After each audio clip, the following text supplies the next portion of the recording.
నీతికి గుడ్డలేస్తే ఎలా ఉంటాడో అనేది కావలి ప్రజలు ప్రతాప్ రెడ్డి అనే విషయం ప్రతి ఒక్కరికి చెబుతారు.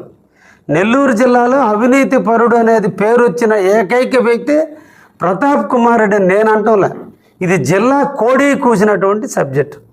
కాబట్టి నీ టైంలో అవినీతి జరిగిందయా, కాబట్టి దాన్ని పరిష్కరించు అని నేను చెబితే దానికి నా మీద అవినీతి ఉందని, నేను గ్రావెల్ అమ్ముకుంటున్నానని, నేను రియల్ ఎస్టేట్ దందాలు చేస్తున్నానని, లిక్కర్ వాళ్ళ దగ్గర చేస్తున్నానని, నా చిట్టా ఏదో ఎవరి దగ్గర ఉందని, ఆ చిట్టాలో నా జీవితం ఏదో మారిపోతుందని ఏదో ఆయన చాలా ఎక్కువ మాట్లాడాడు.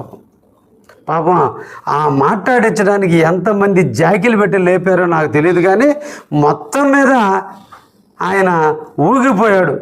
అంటే ఉదయం పూట కాబట్టి ఆ పక్కన కూర్చున్న వాళ్ళు కళ్ళు తెచ్చిచ్చారో లేదంటే ఇంకేమైనా మందు తేపారో, ధైర్యం తెప్పడానికి ఏమైనా స్టెరాయిడ్ వాడాడో నాకు తెలియదు, కానీ మొత్తం మీద హావభావాలు మాట్లాడడానికి సిగ్గుపడుతుంది మనస్సు.